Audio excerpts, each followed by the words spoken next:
तो मनोज जरांगे जो मोकाट फिरतोय, मग ह्या मनोज जरांगेला तुम्ही अटक कधी करणार आहे? ती एसआयटीचा अहवाल बस्तानात बांधून ठेवलाय का?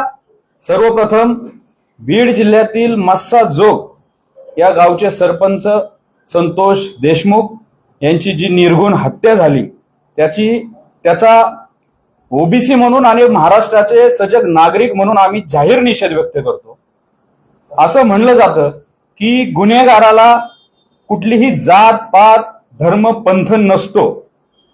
महाराष्ट्रामध्ये दररोज अशा प्रकारचे अनेक गुन्हे घडतात आणि सदरचा जो गुन्हा घडलेला आहे, आपण जर हे पाहिलं असेल तर एका कंपनीच्या कॉन्ट्रॅक्टच्या वादातून खंडणीच्या विषयामधून हा निर्घुण खून झालेला आहे. इथं कोणत्याही प्रकारे कुठला जातीभेद नव्हता किंवा जातीच्या वर्चस्वातून समाजाच्या वर्चस्वातून हा खून झालेला नव्हता. आणि या खुनाचा या घटनेचा महाराष्ट्रातील सर्व संवेदनशील नेत्यांनी आणि समाजाने निषेध केलेला आहे. परंतु आपण गेल्या काही दिवसात बघतोय श्रद्धांजली सभेच्या नावाखाली कशा प्रकारे ह्या घटनेला जातीय रंग दिला जातोय. आरोपीची आणि पीडिताची जात बघून याला एक वेगळं ध्रुवीकरण बघितलं जातंय. कुठेतरी याला व्हिक्टिमायझेशन करून राजकीय पोळी भाजली जाती.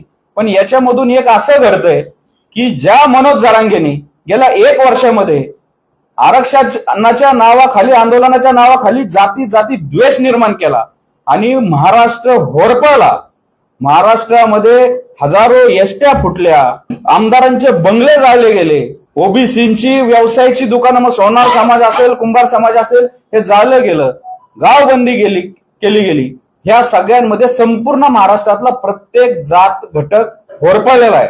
आणि आता कुठेतरी हे वातावरण शांत झालेलं असताना परत कुठेतरी जरांगेचा पार्ट 2 त्यांनी चालू केलाय. श्रद्धांजली सभेच्या नावाखाली धमक्या द्यायच्या, तुमच्या नेत्याला आम्ही फिरून देणार नाही. नेता टार्गेट करणं ही एक वेगळी बाजू आहे, पण तुम्ही या जिल्ह्यातनं या, आम्ही इकडून येतो आणि यांना घरात घुसून मारू, अशा प्रकारच्या चिथवण्या हा मनोज जरांगे मीडिया समोर देतोय, अख्खा महाराष्ट्र बघतोय. आणि ह्या मनोज जरांगेच्या चिथवण्यांना बळी पडून महाराष्ट्रामध्ये जाळपोळ झालेली बघितलेली आहे.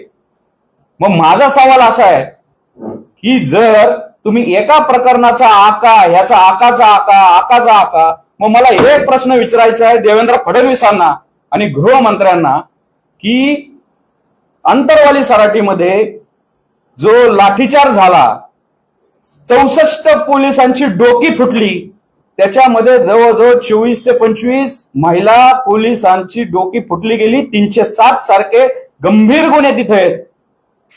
ह्या प्रकरणाची एसआयटी विधानसभा अध्यक्ष राहुल नार्वेकरांनी नेमायला लावली होती.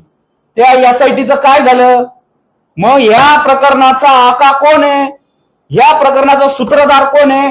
हाच तो मनोज जरांगे जो मोकाट फिरतोय. मग ह्या मनोज जरांगेला तुम्ही अटक कधी करणार आहे?